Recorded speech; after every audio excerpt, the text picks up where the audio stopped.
तो last episode के and पे हमने देखा था कि वॉरियर वोनजिन जो होते हैं वो कहते हैं ठीक है तुमने टेस्ट को पास कर लिया, तुम जाकर फॉर्मेशन के अंदर विला के अंदर जाकर रह सकते हो, तो बाकी सभी के साथ जंगल में जाने की जरूरत नहीं है। तो ये बात सुनने के बाद मीरियो जो होती है वो काफी ज्यादा गुस्सा आती है और कहती है क्या तुम वाकई में यहाँ पर ये सोच रहे हो कि तुम अपने दोस्तों को छोड़ दोगे, तुम अपने ग्रुप के दोस्तों को छोड़कर जाकर विला के अंदर आराम से बेड के ऊपर कैसे सो सकते हो जबकि हम लोग जंगल में जाने वाले हैं, क्या तुम वाकई में ये करोगे। तुम्हारा योंग म्योंग जो होता है पहले उसकी तरफ देखकर खामोश होता है, फिर साथ ही डेविलिश स्माइल देता है और कहता है हाँ क्यों नहीं मैं करूंगा, मैं सोच रहा हूँ कि विला कितना ज्यादा मजेदार होने वाला है, वहां पर आरामदायक बेड के ऊपर जाकर सोऊंगा और वहां पर मुझे खाना खाने को मिलेगा जो कि तुम्हें बिल्कुल भी नहीं मिलने वाला, पक्का पकाया मील मिलेगा, मीट मिलेगा और तुम्हें तो कुछ भी नहीं मिलने वाला, जाओ जाकर जंगल में मजे करो। और इस बात से मीरियो को सबसे ज्यादा गुस्सा आ रहा था। मीरियो कहती है कि मैं तुम्हें बिल्कुल भी नहीं छोड़ूंगी, मैं इस बात का तुमसे बदला लूंगी, तुम हमें यहाँ पर अकेले कैसे छोड़ सकते हो, जबकि बाकी के दोनों से रोक रहे होते हैं। मास्टर वोनजिन वहाँ पर सोच रहे होते हैं मुझे लगता है कि इसे अपने टीम मेंबर्स को यहाँ पर नहीं छोड़ना चाहिए था, लेकिन मुझे लगता है कि इसकी वजह से अब यहाँ पर इसके टीम मेंबर्स को मोटिवेशन मिलेगी और वो लोग और भी ज्यादा तेजी के साथ प्रैक्टिस करेंगे ताकि वो लोग भी यहाँ पर इसके करीब पहुंच सके, जहाँ पर इससे बदला ले सके। फिर साथ ही मास्टर वोनजिन कहता है कि अगर मैं यहाँ पर सच कहूँ तो मुझे लगता है कंपटीशन करने की जरूरत भी नहीं है, क्योंकि मुझे पहले ही पता है कि इस कंपटीशन को कौन जीतने वाला है, हमें यहाँ पर हमारा विनर मिल चुका है। फिर हो सकता है कि यही वो लड़का है जिसकी हमें तलाश थी,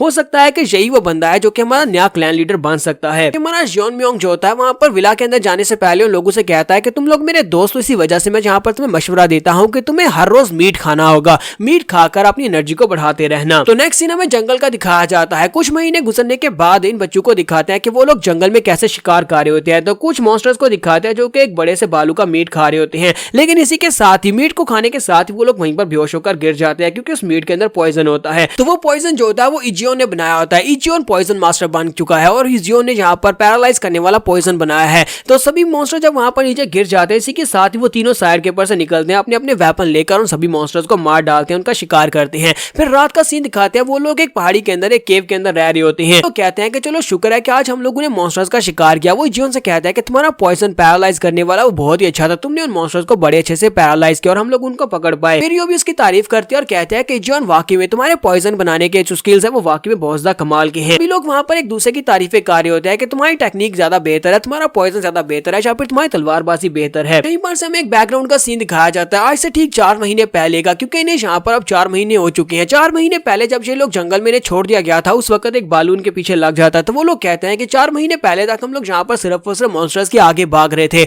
हमें यहाँ पर ये पता भी नहीं था कि मॉन्स्टर्स का शिकार कैसे करना है, क्योंकि हमारे पास स्किल्स बिल्कुल भी नहीं थे। हम लोग छुप कर गुजारा करते और साथ ही जड़ी बूटियां या फिर पत्ते खाकर गुजारा कर रहे थे, और कभी कभार हमें यहाँ पर कोई खरगोश खाने को मिल जाता जिसे खाकर हम लोग अपना गुजारा कर रहे थे। लेकिन आहिस्ता आहिस्ता हमने यहाँ पर अपने आप को बेहतर बनाया, क्योंकि हम सभी लोग यहाँ पर अब शिकार करना सीख चुके हैं। पहले हमने छोटे मॉन्स्टर्स का शिकार करना सीखा, उसके बाद हमें यहाँ पर रहने के लिए जगह भी मिल गई जहाँ पर हम लोग रात गुजार सकते हैं बिल्कुल सेफली। यहाँ पर सीन में प्रेजेंट में आता है जहाँ पर इजियोन कहता है मुझे लगता है कि योन म्योंग तो इस वक्त एक बहुत ही अच्छी जिंदगी गुजार रहा होगा, वो तो बेड के ऊपर सोता होगा, साथ ही सिर्फ तैयार खाना मिलता होगा। ये बात सुनने के बाद मीरियो गुस्सा हो जाती है और कहती है कि तुम उस बेवकूफ का नाम भी यहाँ पर मत लो, वो एक गद्दार है, उसने अपने दोस्तों को छोड़ दिया। तो इजियोन कहता है लेकिन मैं तो उसके बारे में बहुत ज्यादा क्यूरियस हूँ, मैं ये देखना चाहता हूँ कि वो क्या कर रहा होगा। तो वो उसे कहती है वो और क्या कर रहा होगा, मुझे लगता है कि वो बस आराम से बैठा वेला वहां पर एंजॉय कर रहा होगा, और वो कर भी क्या सकता है, वो एक बेवकूफ लड़का है, उसने पहले क्वालिफाइड टेस्ट को पास कर लिया, तो उसका मतलब ये नहीं है कि वो हमसे आगे निकल जाएगा। बस तुम लोग इंतजार करो, एक बार हम लोग यहाँ पर अपना साल पूरा कर ले, उसके बाद हमारी ट्रेनिंग कंप्लीट होने के बाद हम टेस्ट को पास करेंगे और वहां पर मैनर में जाकर उसको हरा देंगे, देखना मैं उसके साथ क्या करती हूँ। उस गद्दार ने हमारे साथ जो कुछ भी किया उसकी सजा उसे जरूर मिलेगी। इजियोन उसे कहता है तुमने बिल्कुल ठीक कहा। इसी के साथ ही इजियोन वहां पर सोच रहा था अगर मैं यहाँ पर ये बात करूँ उसकी परफॉर्मेंस की, तो मुझे लगता है कि वो हमसे ज्यादा बेहतर हो चुका होगा, क्योंकि लास्ट टाइम जब हम लोगों ने स्टार्ट किया था उस वक्त वो हमसे काफी ज्यादा बेहतर था और अभी तक तो वो हमसे और भी ज्यादा बेहतर हो गया होगा। दोनों जब वहां पर आपस में बहस कर रहे होते हैं, इसी के साथ ही मीरियो से कहते हैं जरा रुको, हमारा मीट कहाँ पर चला गया। वो लोग वहां पर आके पर मीट भून रहे होते हैं, फिर साथ ही वो पीछे देखते हैं जहाँ पर यूरी लेटी होती है। यूरी ने उन दोनों के मीट को खा लिया होता है, वो सारे का सारा खाकर वहां पर बड़े आराम से लेटी होती है और कहती है कि मैंने यहाँ पर कुछ ज्यादा ही खा लिया। दोनों काफी ज्यादा गुस्सा हो जाते हैं और कहते हैं कि हमने यहाँ पर सभी लोगों ने मिलकर शिकार किया था, तुम अकेले ये सब कुछ कैसे खा सकते हो, अब हमें पूरी रात यहाँ पर भूखा रहना पड़ेगा। जबकि यूरी उन दोनों से कहती है कि तुम लोग मुझे इस तरह से घूर कर क्यों देख रहे हो। तो वो साथ ही चलाकर उसे कहते हैं तुम वाकई में एक बड़ी पिगी की तरह हो, तुम कितना ज्यादा खाती हो। यहाँ पर से नेक्स्ट सीन जो होता है हमें मेन फॉर्मेशन के अंदर का दिखाया जाता है, जहाँ पर हमारा योन म्योंग होता है। तुम्हारा योन म्योंग वहां पर बिल्कुल भी आराम से सो नहीं रहा होता, बल्कि वो भी प्रैक्टिस कर रहा होता है।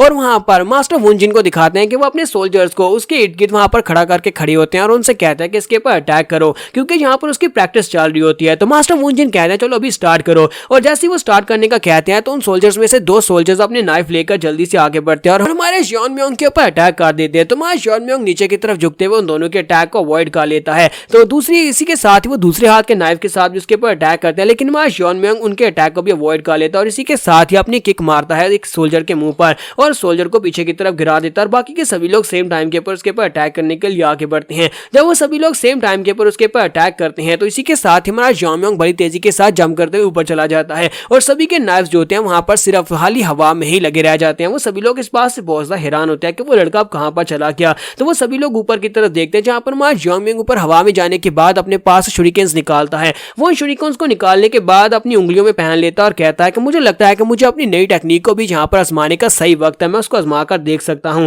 और इसी के साथ ही वो दोनों हाथों की 10 उंगलियों के अंदर 10 शूरिकेन्स लेता है, 10 शूरिकेन्स को वहां पर कंट्रोल करने लगा है। अभी सोल्जर्स कहते हैं कि वो ऊपर हवा में है, वो क्या करने वाला है, वो यहाँ पर कौन सी नई टेक्निक को यूज करने वाला है। तो हमारा जॉन म्योंग ऊपर हवा में रहते हुए अपनी 10 उंगलियों के अंदर 10 शूरिकेन्स को वहां पर छोड़ देता है, वो सारे ऊपर की तरफ फेंक देता है। जब वो ऊपर की तरफ फेंक देता है तो वो सभी लोग कहते हैं कि ये कर क्या रहा है, ये अपने वेपन्स को इस तरह फेंक क्यों रहा है, ये हमारे पर अटैक क्यों नहीं कर रहा। लेकिन इसी के साथ ही वो देखकर काफी हैरान होते हैं कि वो शूरिकेन्स हवा में उड़ना शुरू कर देते हैं, यानी कि हमारा जॉन म्योंग उनको अपनी की पावर की मदद से वहां पर कंट्रोल कर रहा होता है और वो उनकी तरफ आगे बढ़ते हुए उनमें से एक के कंधों को जख्मी कर देते हैं। सभी लोग कहते हैं कि ये कोई आम से शूरिकेन्स नहीं है बल्कि ये एनर्जी के साथ कंट्रोल हो रहे हैं। इसके साथ ही वो सोल्जर नीचे की तरफ गिर जाता है जबकि दूसरे सोल्जर की चेस्ट के ऊपर एक क्रॉस का निशान बन जाता है। बाकी के सभी सोल्जर्स कहते हैं कि ये शूरिकेन्स को अपनी पावर से वो कंट्रोल कर रहा है, हमें यहाँ पर देखना होगा क्योंकि ये तो बहुत ज्यादा तेज है और हम इन्हें देख भी नहीं पा रहे। इन शूरिकेन्स को देखना भी पॉसिबल नहीं है क्योंकि उसकी स्पीड बहुत ज्यादा है। हमारा जॉन म्योंग कहता है कि अभी देखो मैं क्या करता हूँ और इसी के साथ ही वो सेंटर में खड़ा हो जाता है और अपने सारे शूरिकेन्स को कंट्रोल करते हुए बाकी के सभी सोल्जर्स के भी अटैक करता है।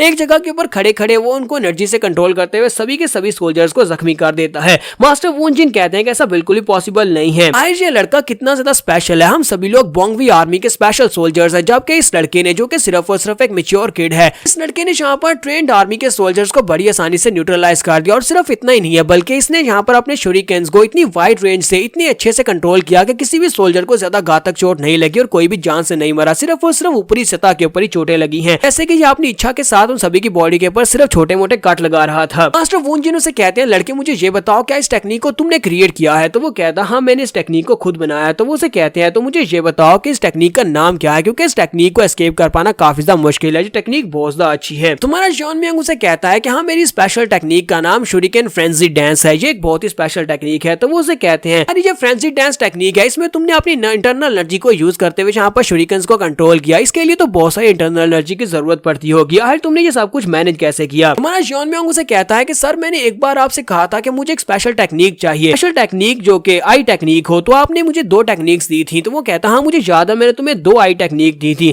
एक को स्काई आई टेक्निक कहते हैं और दूसरी को करंट फ्लो आई टेक्निक कहते हैं। मैंने वहां पर तुम्हें कहा था कि तुम्हें पियर्सिंग स्काई आई को मास्टर करना होगा क्योंकि करंट फ्लो आई जो है वो इनकम्प्लीट है, तुम उसको कम्प्लीटली मास्टर नहीं कर सकते थे।